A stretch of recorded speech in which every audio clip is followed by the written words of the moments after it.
네, 오늘은 두 번째 별의 에너지원과 진화에 대해서 한번 공부해 보도록 합시다.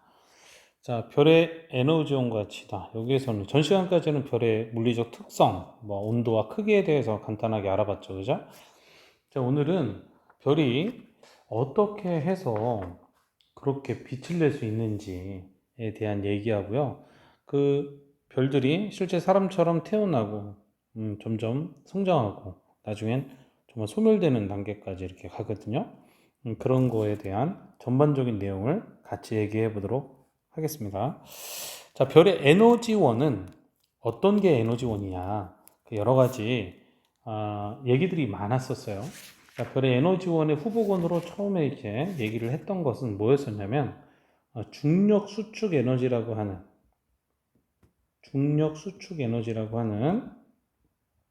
그 에너지가 별의 에너지원일 것이다 라고 과학자들은 처음에 생각을 했었습니다. 중력에 의해 이렇게 수축되잖아요. 이렇게 지금 그림 보이시죠? 이렇게 수축되는 에너지가 바로 이렇게 수축되면서 수축된 위치 에너지가, 즉 중력 에너지가 바로 열 에너지로 전달되는 거지.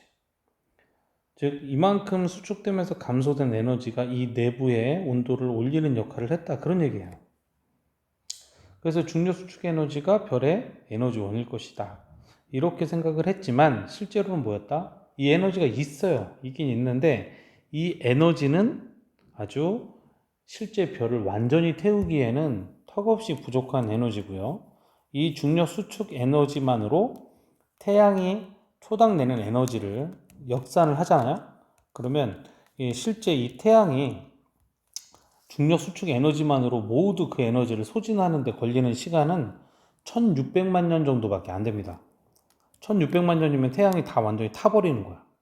근데 우리 이미 배워서 알지만 벌써 지구의 나이가 45억 년이고 태양의 나이도 거의 한 50억 년 정도 되거든요. 앞으로 50억 년 더 탑니다. 그러면 중력 수축 에너지만으로는 지금 초당내는 에너지의 원인을 설명할 수가 없지, 그지? 자, 그럼 어떻게 설명이 되느냐? 결론적으로 먼저 얘기를 하면 바로 수소, 핵, 융합 에너지라는 녀석이 이 에너지, 바로 이 수소, 핵, 융합이라고 하는 이 에너지가 거의 태양의 에너지원이다, 이렇게 얘기하면 되겠어요. 물론 얘도 있어요. 중력수축 에너지도 있지만 수소, 핵, 융합 에너지가 현재는 훨씬 월등한 에너지원으로 작용하고 있다는 거야. 선생님, 그래요? 무슨 말이에요? 그러면 선생님 중력수축 에너지는 없나요? 자, 여러분들 이 두 번째 그림 한번 보세요. 자, 이게 첫 번째 단계인데 여러분들 지금 보시는 이 첫 번째 단계가 원래는 이 중력 수축 에너지만 있었어. 태양도 이때는 빛이 뭉치지 않았던 거야. 이 중력 수축 에너지만 있었던 태양이 이 점점 에너지가 막 이제 수축하면서 내부 온도가 올라가게 돼요. 이 내부 온도가 막 올라가게 되면서 이 온도가 약 1000만 도 정도 되는, 1000만 켈빈 정도 되는, 켈빈은 273도씨, 273도씨 정도를 이렇게 섭씨해서 이렇게 더해줘야 되는 것이잖아요. 다 알고 계실 테니까. 약 1000만 도 정도가 돼야 돼. 1000만 K 정도가 돼야 돼. 그러면 어떤 일이 일어나냐면, 여러분도 온도가 올라가면 굉장히 분자 운동이 활발해진다는 건 아시죠? 이 안에 있는 수소, 이 수소 원자들이 엄청나게 막 돌아다닙니다. 엄청나게 막 돌아다니는데, 여러분들이 수소 원자는 서로 양성자 하나씩만 갖고 있어서 정기적으로 반발력을 띠지. 그래서 얘들 둘이 가까이 이렇게 하려고 하면 어떻게 되겠어? 서로 이렇게 청력이 발생해서 도망가려고 해. 정기적으로 성질이 같기 때문에.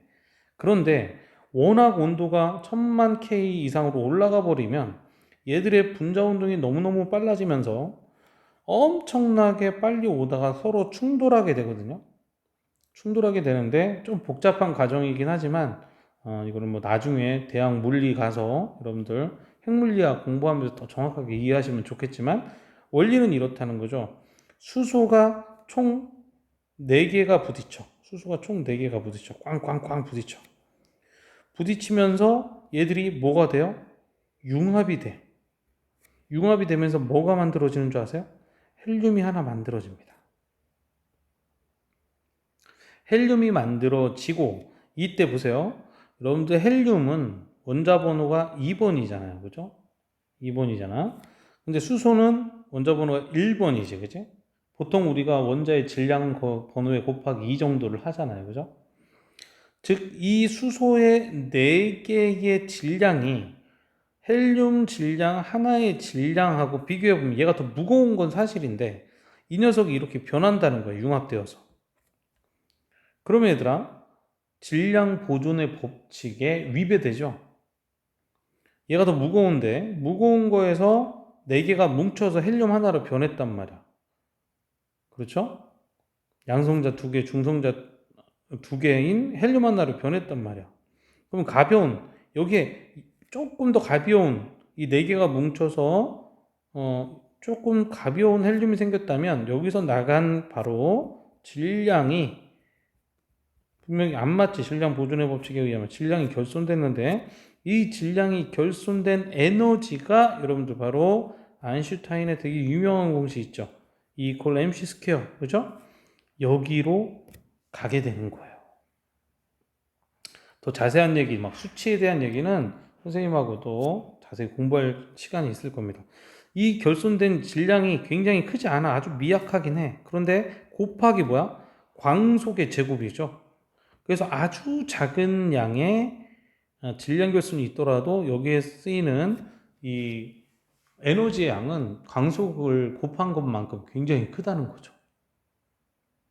그래서 수소 1g이 여러분들 수소 1g이 질량 결손으로 해서 에너지로 환산하면 뭐 서울에서 쓸 수 있는 전기 뭐 한 2주 정도의 분량이 나온다 이렇게 얘기를 하니까 대단한 양이죠. 그죠? 자, 이것이 바로 우리가 얘기하는 별의 에너지 원이 되겠습니다. 자, 그럼 봐라. 몇만 도에서부터 불이 붙어? 천만 도에서부터 수소 핵 융합이 일어난다고 그랬죠? 그럼 이 전에는 무슨 에너지만 있었겠어? 중력 수축 에너지만 있었겠지, 그지?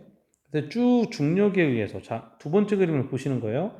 두 번째 그림을 보시면 이렇게 중력에 의한, 선생님이 표시한 요 화살표가 밑으로 끌고 내려가는, 그쵸? 중력 수축에 의한 에너지지, 그지? 자, 그런데 갑자기 확 불이 붙어서 바깥으로 쫙 하면서 드디어 뭐 하려고 그래요? 그렇죠. 바깥으로 팍 하면서 열이 발생하죠. 수소핵 융합 에너지에 의해서 바로 기체의 압력이 생기는 거예요. 아시겠죠? 기체 압력이 생깁니다. 그러면서 지금 선생님이 표현하는 여기서 파란색이, 파란색, 물론 여러분들 PPT에서는 회색으로 보이죠? 이 파란색이 서로 여기도 파란색이어야 되겠다, 그지? 이렇게 파란색이 밑으로 잡아당기는 중력과 크기가 같아지는 시점, 같아지는 시점이면 서로 무엇을 이루지? 평형을 이루겠지. 자, 우린 이러한 평형을 정역학 평형이라고 불러줘요. 정역학 평형. 알았죠? 다시 얘기하면 중력과 그 다음 기체 복사 압력, 저 기체 압력이 서로 같은 경우에 정력과 평형이라고 생각합니다. 수소 핵융합에 의한 에너지가 기체를 팍 증폭시키죠. 중력에서 수축하지. 이것이 정확히 같은 지점. 바로 이 같은 지점에서 뭐가 일어나기 시작하는 거예요. 이제는 드디어 우리가 별이라고 하는 그 속성이 계속 크기가 유지되는 그런 상태를 만들어내는 거죠. 자, 이 상태가 바로 우리가 흔히 이야기하는 별이고, 이 별이 바로 그 별의 90%의 일승을 차지하고 있는 바로 무슨 성이야? 주계열성이 되고요. 바로 like 태양 같은 그런 별들을 이런 별이라고 하는 겁니다. 주계열성이라고 하는 것이고 정력화 평형에 이른 상태를 얘기합니다. 자, 이 오른쪽 그림은 바로 그 얘기를 하는 것이에요. 자, 별의 에너지원을 얘기하면서 별의 진화도 조금씩 얘기하고 있는 중이죠, 선생님이. 그죠? 그러면 이 가운데 수소를 다 태웠다. 가운데 술 다 태웠어. 물론 여긴 여전히 수소가 있고. 그럼 수소가 다 뭘로 변한다고 그랬지? 헬륨으로 변한다고 그랬지. 이 헬륨은 1000만 도가 딴 어림도 없어. 1억 도 정도 온도가 돼야 되거든. 그럼 이 밑에는 계속 뭐가 일어나겠어? 중력 수축이 일어나겠지? 그렇죠? 그리고 이 바깥에는 여전히 뭐가 있다고 그랬어? 수소가 있다고 그랬어. 그럼 여기 이 각은 어떻게 돼? 이 각은 수소각이야. 수소 껍질이라고.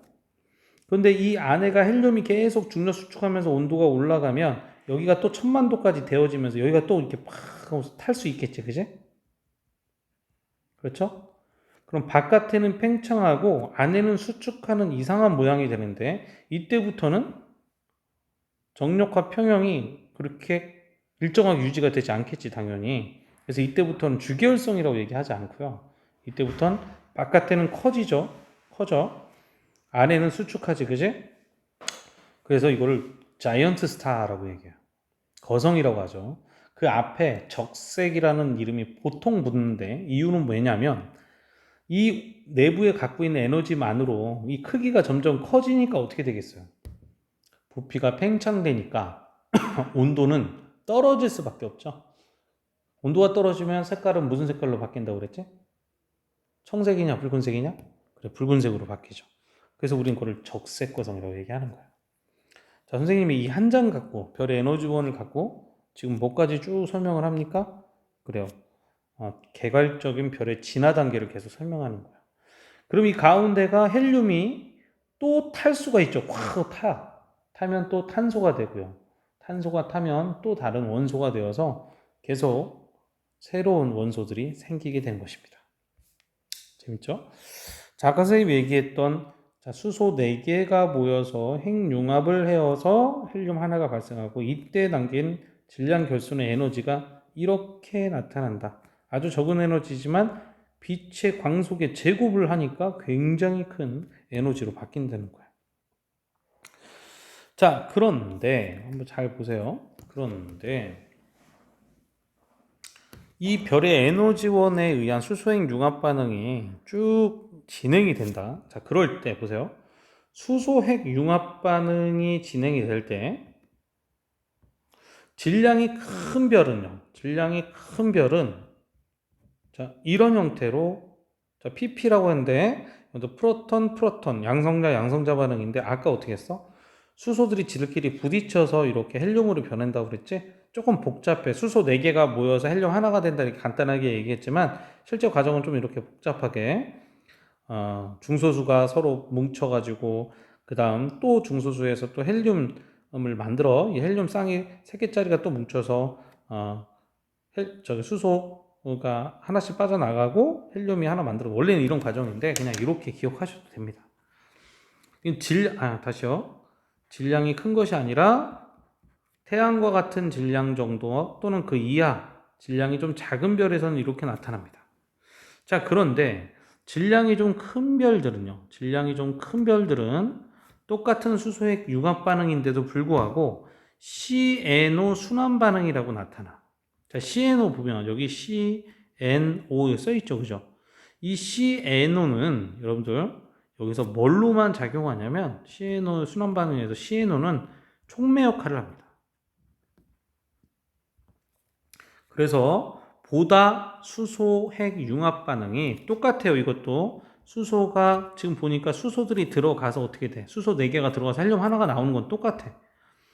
이 과정은 똑같은데 여기에서 CNO라고 하는 이 원소들 탄소, 질소, 산소의 원소들이 더 촉매 역할을 하게 된다. 그래서 수소핵 융합 반응이 훨씬 더 어때요? 수소핵 융합 반응이 훨씬 더 촉매가 있으면 훨씬 더 효과적으로 발달하게 되겠죠? 그래서 여러분들 어떻게 돼? 질량이 큰 별들이 훨씬 더 핵융합이 활발해서 질량을 더 빨리 소진하게 되는 그런 역할을 하게 됩니다. 그래서 여러분들 질량이 큰 별들의 수명이 훨씬 짧아요. 그러니까 여러분들 더 많은 열정을 쏟는 건 좋지만 그 열정이 여러분들 건강을 해칠 때까지 이렇게 쓰시면 안 되겠죠, 그죠? 수명 줍니다. 자, 수소가 헬륨핵 융합 반응을 하고 나면 헬륨도 가만히 있지 않는다고 그랬죠, 선생님이. 헬륨도 중심부의 온도가 상당히 높아지면 어떻게 돼? 걔도 핵융합을 일으킨다고 그랬어요. 그죠? 헬륨도 핵융합을 이루는 약 1억 도 정도의 온도에서 핵융합이 일어난다고 얘기했죠? 자, 이 헬륨은 1억 도 이상 정도 되면 3개의 헬륨 핵이 모여서 한 개의 탄소 핵을 만듭니다. 그런 그림 보이시죠?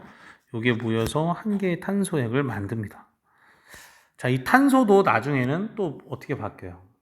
탄소도 나중엔 산소, 그 다음에 네온, 마그네슘, 그 다음 황, 그 다음 규소, 나중에는 최종적으로는 철로 이렇게 점점 이렇게 핵융합으로 바뀌어 간다는 거예요. 그럼 당연히 탄소, 산소, 질소, 마그네슘, 황, 규소, 철 이렇게 바뀌어가면서 철까지 가면서 당연히 어떻게 되겠어요? 내부의 핵융합 온도가 진짜 말도 못하게 높아지는 그런 모습을 갖게 되겠죠. 자, 그러면 어디까지 계속 가느냐? 어디까지 가냐면 여러분들 바로 이 철까지 가게 돼요. 중심부가 철까지 핵융합 하는 데까지 가게 됩니다. 선생님, 철보다 더 무거운 원소가 있는데 왜 철까지밖에 못 가나요? 근데 이 그래프 보시면 여기 뭐라고 써 있어? 그래, 원자번호, 지금 원자번호가 철이 56인가 대략 그렇잖아요? 자, 그런데 이 철이 원자번호가 56이 아니라 26이고 질량이 56쯤 되죠. 그죠? 이 철에 핵자당 결합하는 에너지, 그죠? 핵자당 결합하는 에너지의 값이 다른 모든 원소보다 가장 커요. 그러니까 무슨 얘기냐면 얘들이 계속 진화를 해서 중심부가 수소에서 헬륨, 헬륨에서 탄소, 탄소에서 산소 계속 이렇게 변한다고 그랬잖아. 그 변할 때 에너지의 값은 철이 굉장히 가장 크다는 거야.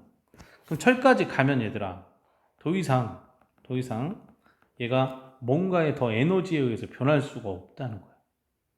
선생님, 그럼 이 뒤에 있는 원소는 어떻게 만들어지나요? 이 뒤에 있는 원소는 얘들아 아무리 온도가 높아져도, 즉 중력 수축 에너지로 아무리 중심부 온도가 높아져도 철 이상의 원소는 못 만드는 거야.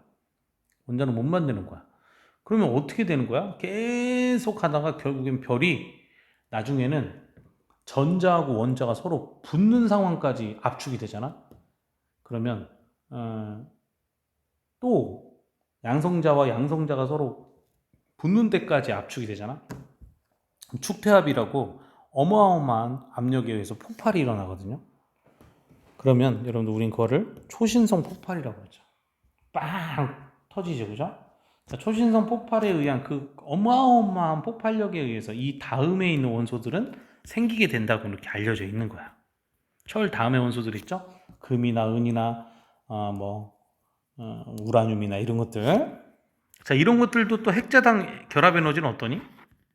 핵자당 결합 에너지는 철보다는 작지, 그지? 그럼 얘들은 어때? 얘들은 질량은 무겁잖아, 그지? 그러니까 얘들은 더 핵자당 결합 에너지가 작지만 얘들이 훨씬 더 그 질량이 훨씬 더 크지. 그러니까 얘들은 핵 분열을 하면서 율로 가려고 하는 그런 성질을 갖고 있고요. 이쪽에서는 어떻게 해야 이 핵자당 에너지가 높은 철로 가겠어? 핵 융합을 해야 가는 그런 방식인 거죠. 그래서 여러분들 그 핵폭탄은 보통 핵분열을 이용하는 거 아시죠? 그리고 지금 우리 에트리에 있는 그 토카막 인공태양, 수소 핵융합을 이용한 인공태양은 이 방식으로 가는 거지, 그지? 그렇죠? 이런 것도 알아두시면 재밌죠. 핵분열로 인한 방법은 또 방사능이 굉장히 많이 나온다고 그러네요.